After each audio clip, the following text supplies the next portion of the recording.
আম্মা কই যাস? দোয়া কর টাকা যাইস আগে কইয়া যা। বমি করে কেন? তুই কি প্রতিমাইয়া বিয়ে করছিস?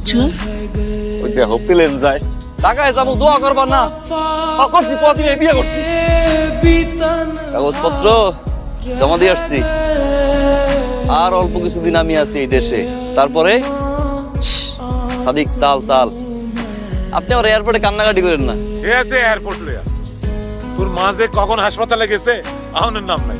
মা হাসপাতালে গেছে কে আরে তোর বরে লইয়া গেছে।